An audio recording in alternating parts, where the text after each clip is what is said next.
Hey guys, my name is John. I enjoy creating, discovering and sharing stories. I've spent the better part of a year practicing for case interviews, and so I've decided to invest a little bit more time into doing something a little bit more personally meaningful. And what that means to me is working with people to help them discover their dreams, their passions, and really their stories, right? So that's what I intend to do. And maybe to start us off with, let me start actually. A little bit of an introduction about Edward here, and he can give a little bit of an introduction about himself as well. Oh God. So, Edward Lim Serzi, right? I first met this man when I decided to join a little startup called Rising. And Rising itself is a social enterprise on a mission to build the world's fairest rice value chain. Edward himself was a veteran of the company when I first joined in, so he was already there my first day. And he himself, I think, is someone who's very, very driven, someone who's very intelligent, and also someone who's very empathetic and kind. One memory that speaks to this kindness is that I think one time we were having a company dinner, discussions and introductions about who all of us employees were, right? Introducing ourselves to the co-founders. I relatively new and also pretty atrocious at introducing and speaking up about myself. Was asked to introduce myself, and you could literally hear crickets in the room. And Edward here, the gentleman that he is, he came in out of nowhere to speak up a little bit about me, show me off a little bit, if you will. And he didn't need to do that. We weren't friends or anything. We didn't even work together in the company. We worked on different projects, but he took that upon himself because that's the sort of guy and the sort of character that he has. A little bit more about Edward is that Edward is a former professional esports player, a psychologist. Today he's an analyst with tech consultancy Accenture. He's also very much into bouldering, the side of boxing, and cycling as well on the side. So a very, very fit guy. So Edward's dream, right, in his own words, is I want to belong with a group of smart, well-meaning people who are participating in the world and making it a better place. And whether it be through clinical therapy, social engineering, sports performance, or consulting, I want to be a part of actively changing the world for the better. I think that's what inspires me and keeps me tethered to the world. So, did I actually say that? You did actually. Did I actually say that? Actually, said something else.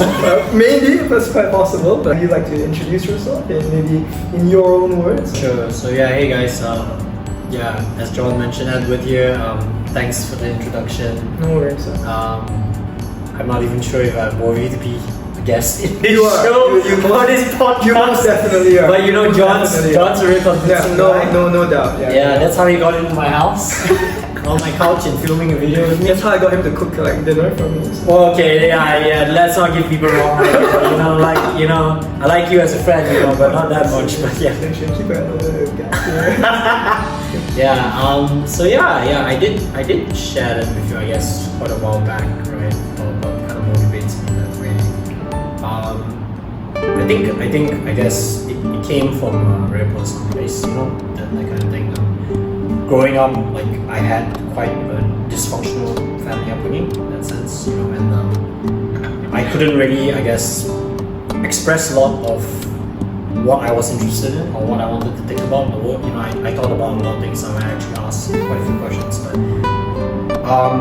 it was just hard. I felt like I didn't have kind of a group of people that I belong or that could function properly, right, to kind of engage with the world.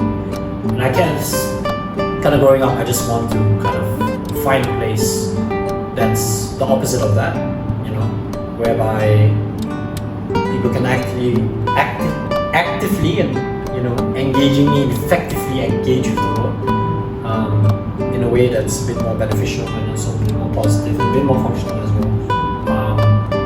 It's a very personal drive, I guess. I want to prove to myself at least that it's not the cards that you're dealt with that determine where you end up in life. It's kind of showing the fact that we can change, we can be better, and we don't need to do it alone.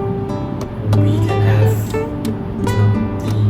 drive and agency to find people that can really help us and help each other. But glad I got to meet people like you along the way, right? Sometimes maybe I regret it, but I'm kidding. So it's really great, surrounding yourself with really, bright people like yourself, trying to think about the world, right? Going forward. putting their best foot forward. I approached that word like maybe a few weeks back, couple of weeks back regarding like the intention to do this sort of video, right? But before I had even approached that word, a couple of years back when I actually first joined the company, he mentioned something along these lines to me about his own dream, right? And the way that he put it is that he told me that what he wanted to do was join consulting because he wanted to